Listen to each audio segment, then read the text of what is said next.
Ito, alam niyo ba, ano ba ang game plan dito ni dating Presidente Gloria Macapagal Arroyo? Si Gloria, very wise ka-coffee. Sobrang wise nito ni Gloria. Si Gloria, very close yan kay Sara Duterte.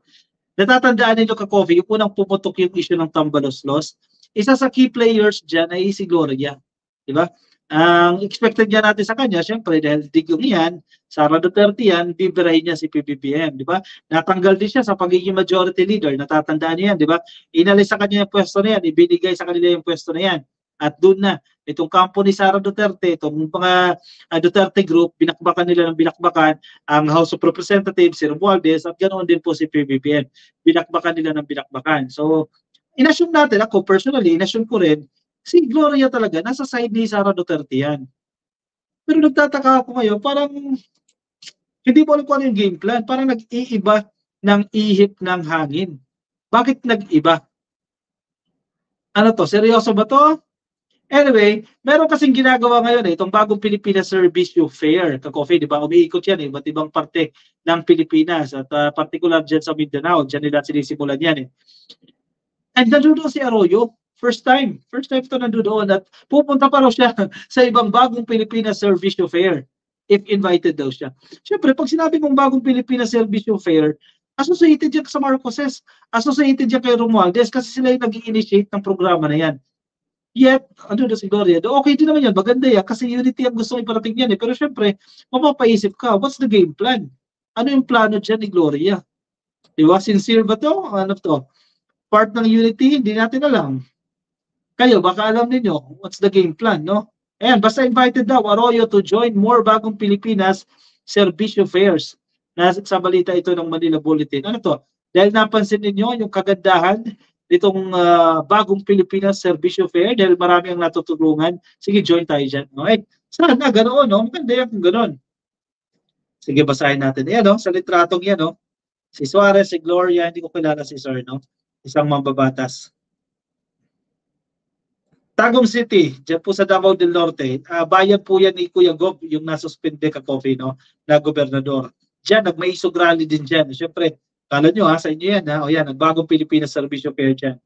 Expect to see former President Gloria Macapagal Arroyo in future bagong Pilipinas Servicio Fairs like the one carried out dyan po sa Tagum City. Arroyo, Pampanga 2nd District Representative, bared in a chance interview Friday, June 7, that she is open to participating in future iterations of the traveling service fair. Siguro, siyempre, ang literal na interpretasyon natin dyan, nakitaan niya ng potential itong service fair na yan. Siyempre, ang dami rin tao dyan na nakikinabang. Siyempre, pampaganda mo rin niya ng pangalan, di ba? Sige, join na ako sa inyo. Hindi na kung ganyan yung intention, no? As I am invited, yes, I will attend, sabi niya sa mga reporters po ng House o ng HOR. Arroyo's appearance here at the jam-packed Davao del Norte Sports Complex. Uy, ang laki nitong lugar na yan. Nakarating na ako dyan ka-coffee. Jam-packed jam-packed. Maraming tao nagpunta dyan sa Davao del Norte. Tapos sasabihin nyo, solid digong yan. For the launch of two-day bagong Pilipinas Servicio Fair was a huge surprise since this was her first time attending the event. Oh my, ngayon lang din natin siya nakita. Kaya nga ako personally talaga, nagtataka ako bakit nandiyan dyan si Gloria. Hindi natin expected kasi all the time, ang basa ko sa kanya ay Sara Duterte team yan. Incidentally, once the dust clears, the Tagum BPSF will have been the biggest out of all 19 service caravans carried out by the Marcos administration so far in the entire country in terms of beneficiaries and assistance dispense. Ang dami. Kala ko po maisog rally. Solid yung Davao del Norte sa inyo. Some 250,000 residents are expected to benefit from 913 million pesos worth of government services, cash, education, livelihood assistance. Sabi po sa balitang ito ng Manila Bulletin. Arroyo, Chairperson Emeritus of Lakas Christian Muslim Democrats or Lakas CMD, acknowledged the sheer magnitude of the Tagum BPSF. The leader of the House of Representatives, tulad po ni Speaker Martin Romualdez, led the launch of BPSF here. He is one of the main organizers of the program. Kaya nga nagtataka tayo, bakit nandiyan siya? Diba? Kasi all the time, ang alam natin, Sara Duterte siya, friends sila. Diba? Congratulations to the people of Davao del Norte and Tagum City and many thanks to President Marcos and Romualdez, sabi ni Arroyo. Sincere ba yan? Naniniwala ba kayo dyan sa statement na yan? It was the 8th BPSF in the whole of Mindanao next to Zamboanga City, Bukidnon, Agusan del Norte, Sultan Kudarat, Davao de Oro, and Tawi-Tawi. Yan yung gagawin nilang bagong Pilipinas Servicio Fair. Totoo naman, medyo maganda naman ka-coffee itong bagong Pilipinas Servicio Fair. Kasi nga, di ba, nilalapit mo ngayon servicio sa taong bayan eh. Maganda yan. Siyempre, marami makikinabang tayong kababayan dyan. Lang, medyo doon lang tayo. What's the game plan? Di ba? Anong plano dyan ni Gloria, no? Sabi ni Ma'am Joanne, muhay ka. Yan, Trojan horse in GMA. Posible. Di ba? Pakitang tao lang, pero may plano na medyo not favorable. Pera ni Lord, tamba, hindi yan tax ng bayan, sabi ni Ken Vincente. Shoutout dyan sa mga bangag daw, sabi ni Junjun Mumbai Biniloga. Yan, lalo na po yung mga naka-fentanyl, shoutout po natin yan. Sana itigil nyo na po yan, hindi kayo nakakatulong. She's so plastic, so I'm sorry. GMA, sabi ni Ma'am Minerva Stork. Kakopi, si PRRD, the best president, wala nang iba. Totoo siya, di siya budol-budol, manggagamit, sabi ni Amboko Studio. Oo nga eh, yun nga eh. Nabaon tayo sa utang, ginastos pa sa kung saan-saan yung pera niya. Anyway, sige, perception niya yan. Go lang. Jill Talento Mago. Ayan, happy viewing sa inyo. Useless nang makinig kay Robin, nakakabobo. Parang ang laman lang ng utak eh, puro tama ang gusto niya kampihan. Ang alam ko, maka-China yang si Arroyo, sabi ni Pin Santos. Yun nga, medyo nagtataka din tayo dyan eh. Hindi natin alam po anong plano. Pero syempre, sila PBBM, yung core group ni PBBM, syempre alam na nila yan. Alam nila kung sino ang kakampi at sino ang hindi. Maingat na yan eh. Nadala na yan noong 2016 eh. Naloko sila dyan eh. Ang ina ng West Philippine Sea, si GMA, sabi ni Yaya Ning. O yan, sabi ni Glenn Lazado video, si Rodrigo, yan, traidor, GAGO, at bastos na presidente. Ewan ko ba, ba't daming in love dito? Kasi bago eh, di ba? Not the traditional politician. Ganun. Okay, sige. Danilo Espinosa, nakikinig sa Facebook kay Sumatra Huelva. Shoutout po sa inyo kay Ekong Lastimoso. Ana Yago, kay Benito Aison, nakikinig din po sa atin kay Juvie Cosico. Kay Men's Dacoy, happy viewing po sa inyo. Nandiyan po sa Facebook. Kay Ma'am Carclea, ma'am, good morning ka-coffee at ka-MSMA, ka-loyals Tokyo. Si DJ Byron, nakikinig po sa atin. Ma'am Cecilia Peña, are you here? Ka-coffee, former GMA is the epitome of atrapo. It's okay to keep her close, to keep an eye on what she is up to. Valid din naman yan. Ma'am Carclea, no? Epitome of atrapo. Kumbaga model, ka-coffee. Ganyan tinitingnan ni Ma'am Carclea dyan. Model si Gloria. Kumbaga, kung may ranking ng mga trapo, mga traditional politicians, si Gloria ang general. Ganyan ang gustong sabihin dito ni Ma'am Carclea. Siya ang model ng mga trapo.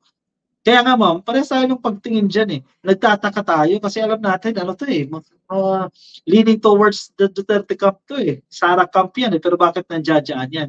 Di ba? So medyo isang malaking question yan, itong strategy na ito ni Gloria. Pero okay din yan, nababantayan, tama ka dyan ma'am, dapat na nababantayan ito para monitor mo rin yung moves niya. Tahimik lang yan, pero may nag-comment niya kanina, baka Trojan horse ang peg niyan eh, nagtatago na yan, eventually kakalas, no? At kung ano-anong gagawin. Anyway, Ma'am Carclea, ma'am, thank you sa pakulay mo na naman si ma'am nandito na naman sa atin ka-coffee. Sige, promote ulit natin si Ma'am Carclea. Kung naghahanap kayo ng magandang mga analysis, magandang komentaryo ka-coffee, I invite you to follow and subscribe Ma'am Carclea. Yan, C-A-R-L-E-A. Yan, Carclea. Ayan, punta kayo ka-coffee. Patapos na rin tayo sa ating live stream. Punta po kayo sa kanyang YouTube channel. Please po, nasa YouTube search nyo lang Carclea o click nyo lang po yan Carclea. At tulungan din natin ka-coffee para dumami pa tayo ng mga pro-administration na sumusuporta kay PBBM. Suportahan din natin ang isa't isa. Kung yan ang ginagawa ng kalaban, nagsusuportahan sila, tayo din kailangan natin magsuportahan para masuportahan natin ang mas matibay ang administrasyon ni Pangulong Bongbong Marcos. At isa sa solid na sumusuporta sa administrasyon, itong si Ma'am Carclea. Thank you ma'am, as always. No? Thank you. Lagi nandito sa atin. Sabi ni Gilbert de la Cruz, ayan, sabi ni, oo na, si fentanyl ang tama pero malapit nang kunin ng ICC. Gumagalaw ng oras ka Coffee ha. Kasi sabi ni Senator Robin ni dating Senador Trillanes mid-year June or July mag-i-issue ng warrant of arrest itong ICC pero hinihintay natin wala pa rin until now mapapasok si Robin Padilla kapag hindi mangyari yan. Tokis, tawagan kita noon time. Ayan, si Tokis daw. Tokis Vlog, tatawagan daw po kayo ni Ma'am Carclea. Noon time daw po yan. Ma'am Minerva Stork, hello Miss Carclea. Ayan ma'am, may mga follower po kayo dito. Kay Ma'am Minerva Stork, yan. Simple Tokis Vlog, ayan, shoutout po sa inyo. Mula kay Ma'am Maite Baisa yan. Sis Maite, I love you. Next, dito na nag-message. Ang galing ni PBBM ha. Natugunan niya. Simula pa lang ang plano ni Gloria. Oo, kasi may interview, hindi ko lang maalala kung ano interview yan, na malaki yung natutunan nila noong 2016. Pagdating sa betrayal, sa politics, kumbaga naging immune dyan si PBBM at naging wise. Alam na nila dyan na hindi yung mga didikit-dikit sa'yo dyan, mga kaalyado mo.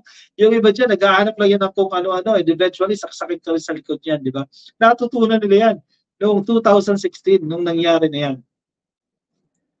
I love you sis Carclea, sabi ni Ma'am Maite Baisa.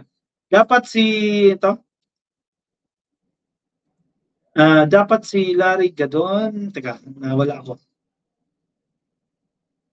Teka, balikan ko lang ha. Backread lang ako. Di ko na makita kay Larry Gadon. Comment nyo na lang po ulit para mabasa natin yan about kay Larry Gadon.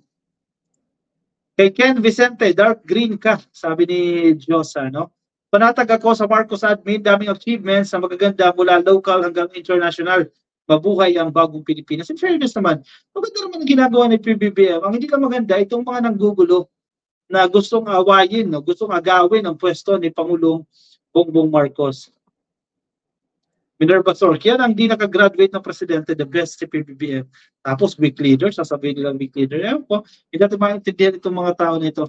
Trapo din yung mga Duterte, tingnan nyo kung paano manira ng kalaban, nagkataon lang na siya ang naging option noon laban sa Dilao, sabi ni Mel Ikawad. Correct.